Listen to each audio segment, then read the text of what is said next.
Hallelujah, price the lord. ದೇವರ ಪರಿಶುದ್ಧ ನಾಮಕ್ಕೆ ಸ್ತೋತ್ರವಾಗಲಿ. ರಾತ್ರಿ ವೇಳೆಯಲ್ಲಿ ಮತ್ತೊಂದು ಆವರ್ತಿ ನಮ್ಮನ್ನು ತಗ್ಗಿಸಿಕೊಂಡು ಕರ್ತನ ಕರಗಳಲ್ಲಿ ಒಪ್ಪಿಸಿಕೊಳ್ಳೋಣ.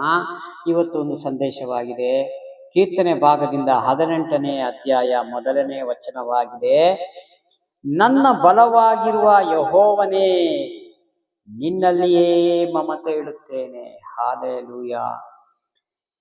ಯಾರು ಭಕ್ತರು ದೇವರನ್ನ ಸಂಪೂರ್ಣವಾಗಿ ನಂಬಿಕೊಂಡು ಆತ್ಮಿಕ ರೀತಿಯಲ್ಲಿ ಜೀವಿಸ್ತಾರೋ ಆತನು ಹೇಳುವಂತ ದೇವರಿಗೆ ಪ್ರಾರ್ಥನೆ ಮಾಡುವಂತ ಒಂದು ಪ್ರಾರ್ಥನೆ ಆಗಿದೆ. ಹಾಲೆಲೂಯಾ. ಏಕೆಂದ್ರೆ ನನ್ನ ಬಲವಾಗಿರುವ ಯೆಹೋವನೇ, ದೇವರೇ, ಈ ಭೂಮಿ ಮೇಲೆ ಯಾವ ಬಲವನ್ನು ನಾನು ಆಶ್ರಯ ಮಾಡಿಕೊಳ್ಳುತ್ತಾ ಇಲ್ಲ. ಹಾಲೆಲೂಯಾ. ಏನಾದ್ರು ಒಂದು ಕಾರ್ಯಗಳಾಗಬೇಕಾದ್ರೆ ಮನುಷ್ಯನ ಹತ್ರನೇ ಕೇಳುವಂತವರಾಗಿರ್ತಾರೆ. ಹಾಲೆಲೂಯಾ.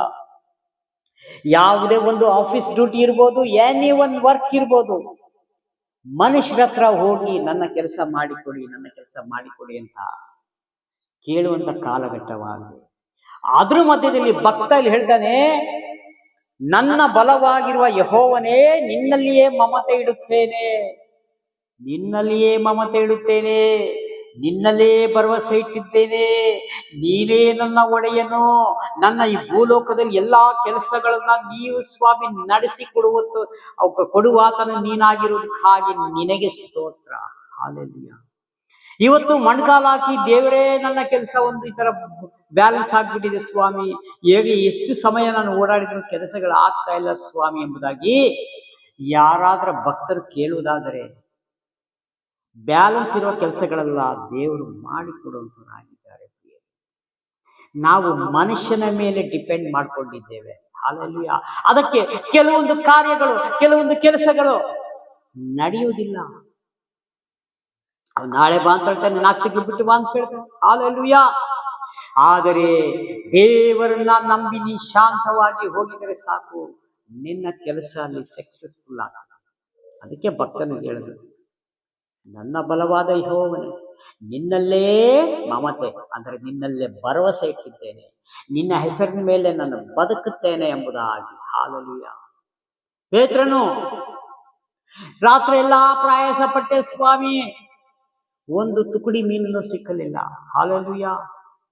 ಆದರೆ ಯೇಸು ಹೇಳ್ತಾರೆ, ನಡಿ ಮತ್ತೆ ಆಳವಾದ ಜಾಗಕ್ಕೆ ಹೊರಟು ಹೋಗು, ದೋಣಿ ತೆಗೆದುಕೊಂಡು. ಯೇಸು ಸ್ವಾಮಿನೂ ಕೂಡ ಹೋಗ್ತಾರೆ. ಆದರೆ ಅವನು ಎಲ್ಲಿ ಹೋಗಿ ಬಂದ ಅದೇ ಜಾಗದಲ್ಲೇ ಮತ್ತೆ ಬಲೆ ಹಾಕಿದ್ದರೆ ಬಲೆ ಹರಿದು ಹೋಗುವಷ್ಟು ಮೀನು ಸಿಕ್ಕಿತು ಎಂಬುದಾಗಿ ವಾಕ್ಯದಲ್ಲಿ ನೋಡ್ತಿದ್ದೇವೆ. ಇದು ಹೇಗಾಯ್ತು? ಅದೇ ಹಿಂದೆ ಪೇತ್ರನು ಹೋಗಿ ಬಂದಾಗ ಯಾಕೆ ಮೀನು ಸಿಕ್ಕಲಿಲ್ಲ? ಹಲ್ಲೆಲೂಯಾ. ಆಕಾಶ ಭೂಮಿ ಉಂಟಾಗಿದ ದೇವರ ಜೊತೆಯಲ್ಲಿದ್ದರೆ ಮನುಷ್ಯನೇ ನೀನೆಷ್ಟು ಮಾತ್ರದವನು, ಮಾನವನನ್ನು ನೆಚ್ಚಬೇಡ. ಅವನ ಉಸಿರು ಹೋಗಲು ಅವನು ಮಣ್ಣಿಗೆ ಸೇರ್ತಾನೆ, ಅವನ ಸಂಕಲ್ಪ ಅವತ್ತೇ ಹಾಳಾಗ್ತದೆ. ಹಲ್ಲೆಲೂಯಾ. ಅದಕ್ಕಿಂತ ಹೆಚ್ಚಾದ ದೇವರನ್ನ ನಂಬಿ ಶಾಂತರಾಗಿರಿ. ನಿಮ್ಮ ಎಲ್ಲ ಈ ಭೂಲೋಕದಲ್ಲಿರುವ ಎಲ್ಲ ಸಕಲ ಕೆಲಸಗಳನ್ನ ತಂದೆಯಾದ ದೇವರ ನಡೆಸಿ ಕೊಡುವಂತರಾಗಿದ್ದಾರೆ. ಹಾಗಾಗಿ ನಮ್ಮ ಮಾತು, ನಮ್ಮ ನಡತೆ, ನಮ್ಮ ನುಡಿ ಎಲ್ಲವನ್ನು ದೇವರಿಗೆ ಮೆಚ್ಚುಗೆಯಾದ ರೀತಿಯೇ ನಾವು ಬದುಕಬೇಕಾಗಿದೆ. ಇವತ್ತು ಎಷ್ಟೋ ಜನಗಳು ಇವತ್ತಿದ್ದಾರೆ, ಭೂಲೋಕದ ಸಂಬಂಧಪಟ್ಟವಂತ ಅದನ್ನೇ ಹಿಡಿದುಕೊಂಡಿರುತ್ತಾರೆ. ಹಾಲೆಲೂಯಾ. ಅದಕ್ಕಾಗಿ ಕೆಲವೊಮ್ಮೆ ಕೆಲಸಗಳು ಆದರೂ ತಾತ್ಕಾಲಿಕವಾಗಿರ್ತದೆ, ಬಿದ್ದು ಹೋಗ್ತದೆ. ಹಾಲೆಲೂಯಾ. ಮರಳಿನ ಮೇಲೆ ಮನೆ ಕಟ್ಟ ರೀತಿ ನಾವು ಕ್ರಿಸ್ತನ ಮೇಲೆ ಮನೆ ಕಟ್ಟುವರು ಆಗಿರ್ಬೇಕು,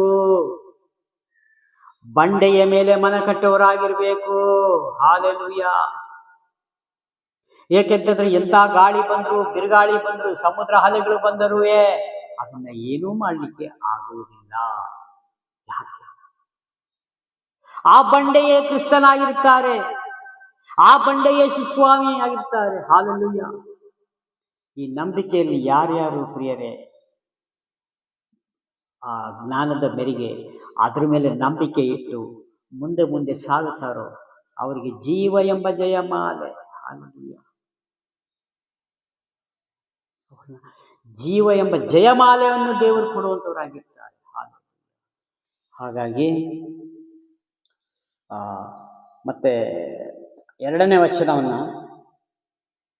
ಯೆಹೋವನೇ ನನ್ನ ಬಂಡೆಯು, ನನ್ನ ಕೋಟೆಯು, ನನ್ನ ವಿಮೋಚಕನು, ನನ್ನ ದೇವರು, ನನ್ನ ಆಶ್ರಯಗಿರಿಯು, ನನ್ನ ಗುರಾಣಿಯು, ನನ್ನ ರಕ್ಷಣೆಯ ಕೊಂಬು, ನನ್ನ ದುರ್ಗವೂ ಆಗಿದ್ದಾನೆ. ಹಾಲೆಲೂಯ. ಭಕ್ತನು ಹೇಳುವಂತ ಮಾತು ಅಲ್ಲಿಗರ್ಥ, ನನ್ನ ಸರ್ವಸ್ವವು ನೀನೇ ಸ್ವಾಮಿ. ನಿನ್ನನ್ನ ಬಿಟ್ಟು ಸ್ವಾಮಿ ಲೋಕ ಬಿಡು ತನಕ ನಾನು ಎಲ್ಲೂ ಹೋಗುವುದಿಲ್ಲ ದೇವರೇ ಅಂತ ಅರ್ಥ. ನನ್ನ ನನ್ನ ಬಂಡೆ, ನನ್ನ ವಿಮೋಚಕನು, ನನ್ನ ರಕ್ಷಕನು, ನನ್ನ ಕೊಂಬು, ನನ್ನ ದುರ್ಗವು, ನನ್ನ ಆಶ್ರಯ ದುರ್ಗವು ನೀನೇ ಸ್ವಾಮಿ. ಹಾಲೆಲೂಯ. ಈ ರೀತಿಯಾಗಿ ಯಾರು ದೇವರನ್ನೇ ಆದುಕೊಂಡಿರ್ತಾರೋ ಮುಂದಿನ ಆಲೋಚನೆಗಳನ್ನೆಲ್ಲ ದೇವರು ಅವರಿಗೆ ಪ್ರಕಟ ಮಾಡ್ತಾರೆ. ಹಾಲೆಲೂಯ. ಅಂತ ಭಕ್ತನು ಎಂದು ಜಾರಿ ಹೋಗುವುದೇ ಇಲ್ಲ. ಅವನು ಪ್ರಯಾಣ ಮಾಡುವ ಸಮಯದಲ್ಲವೇ ಏನಾರು ಆಪತ್ತುಗಳು ಕಂಡು ಬಂದರೆ ಅವನ ಆತ್ಮಕ್ಕೆ ದೇವರು ತಿಳಿಸುವಂತವರಾಗಿದ್ದಾರೆ, ಮಗನ ಇವತ್ತು ಪ್ರಯಾಣ ನೀನು ಮಾಡಬೇಡ ಎಂಬುದಾಗಿ. ಹಾಲೆಲೂಯ. ದೇವರನ್ನ ಬಿಟ್ಟವರಿಗೆ ದೇವರು ಏನೂ ಮಾತನಾಡಲ್ಲ. ಕೆಲವೊಮ್ಮೆ ಅವರಿಗೆ ಕಷ್ಟಗಳು, ನೋವುಗಳು, ಸಂಕಟಗಳು ಹೆಚ್ಚು ಹೇಳೋದು ಬೇಡ. ಆದರೆ ಲೋಕದಲ್ಲಿ ಎಷ್ಟು ಕಡೆ ಅಪಾಘಾತಗಳಾಗುತ್ತಾ ಇದೆ, ಅನ್ಯಾಯವಾಗಿ ಪ್ರಾಣಗಳನ್ನು ಕಳ್ಕೊಳ್ತಾ ಇದ್ದಾರೆ ಪ್ರಿಯರೇ.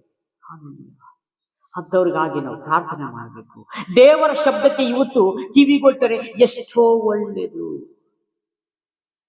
ಈ ದಾರಿಯಲ್ಲಿ ದುರಾತ್ಮನು ಕಾಯ್ತಾ ಇರ್ತಾನೆ, ಎಲ್ಲಿಯೂ ಈತನನ್ನ ಹೊಡೆಯೋಣ.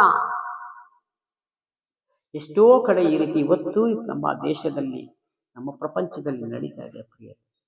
ಹಾಗಾಗದಂತೆ ದೇವರ ಧ್ವನಿಯನ್ನು ಕೇಳುವುದಾದರೆ ಅಂತ ಆಪತ್ಕಾಲದಿಂದ ದೇವರು ಖಂಡಿತ ಬಿಡಿಸೋರು ಆಗಿದ್ದಾರೆ. ಅದಕ್ಕೆ ದೇವರ ಆತ್ಮನು ವಿರೋಧವಾಗಿ ಯಾವ ಕಾರ್ಯಗಳು, ಮಾತುಗಳು ನಡೆಯಬಾರದು ನಮ್ಮಲ್ಲಿ. ಹಾಗಾಗಿ ಕೊಟ್ಟಂತ ಸಂದೇಶಕ್ಕಾಗಿ ಸ್ತೋತ್ರ ಮಾಡಿಕೊಂಡು ಚಿಕ್ಕ ಪ್ರಾರ್ಥನೆ ಮಾಡಿಕೊಳ್ಳೋಣ. ಪ್ರೀತಿ ಸ್ವರೂಪನಾದ ದೇವರೇ ಯೇಸು ಸ್ವಾಮಿ, ನಿಮಗೆ ಮಹಿಮೆಯಾಗಲಿ. ಸ್ತುತಿಗಳ ಮಧ್ಯೆ ವಾಸ ಮಾಡುವ ದೇವರೇ, ಈ ರಾತ್ರಿ ವೇಳೆಯಲ್ಲಿ ಕೊಟ್ಟಂತ ಸ್ವಾಮಿ ಸಮಯಕ್ಕಾಗಿ ಸ್ತೋತ್ರ ಮಾಡಿಕೊಳ್ತೇನೆ. ವಿಡಿಯೋ ಮುಖಾಂತರ ನೋಡುತ್ತಾ ಪ್ರತಿಯೊಂದು ಸಹೋದರ ನೆನೆಸಿ ನಿಮ್ಮ ಕರಗಳಿಸ್ಕೊಳ್ತೇನೆ ಸ್ವಾಮಿ. ಯೇಸುವಿನ ನಾಮದಲ್ಲಿ ಎಲ್ಲವನ್ನು ಬೇಡಿ ಹೋಗುತ್ತೇನೆ ಪರಲೋಕ ತಂದೆ. Praise God bless you. ದೇವರೆಲ್ಲರನ್ನು ಆಶೀರ್ವದಿಸಲಿ.